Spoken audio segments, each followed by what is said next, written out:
Dabhoi વેગા railway overbridge નજીકમાં મંગળવારે અકસ્માત સર્જાતા 15 વર્ષીય સાયકલ સવાર સગીર બાળકનું મોત નીપજ્યું। ડભોઈ વેગા ચોકડીથી છોટાઉદેપુર જતા ઓવરબ્રિજ નજીકમાં મંગળવારે સાંજના સમયે સાયકલ લઈને પસાર થતા 15 વર્ષીય સગીર બાળકને કાર ચાલકે અડફેટે લીધો હતો।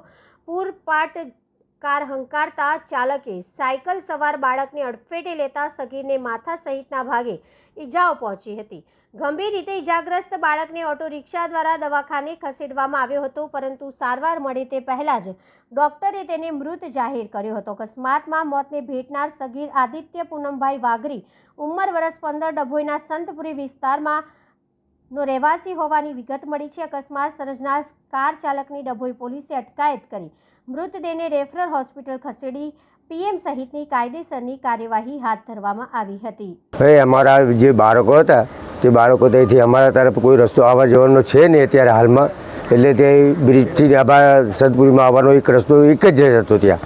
હવે ત્યાંથી આવતા હતા અને છોકરાઓ ત્યાં આગળ પુલ પર ઊભા હતા અને એકદમ ઈકો આવ્યો, ફોર વ્હીલ આવી અને અડફેટમાં લઈ લીધા છે છોકરાઓને। અને આની એમને જાણ નથી, પણ ત્યાંના આજુબાજુવાળા લોકોએ ફોન કર્યો સંતપુરીને, તો અમારા લોકો ત્યાં દોરીને ગયા એટલે ત્યાં આગળ જોયું તો કે ભાઈ અમારો છોકરો જ હતો, એટલે ત્યાંથી કોઈ તાત્કાલિક સાધન ના મળ્યું તે ઓટોમાં લઈ આવ્યા અમે।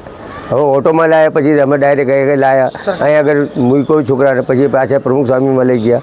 પ્રમુખ સ્વામીમાં જતાં ડેથ થઈ ગઈ એવું કહ્યું, એટલે પછી અમે અહીં આગળ છોકરાને લઈ આવ્યા છે પીએમ માટે। ડ્રાઈવર સાથે છે અને જે માણસ છે તે પકડાઈ ગયેલો છે અને જે ડ્રાઈવર હતો તે પીધેલી હાલતમાં હતો સાહેબ।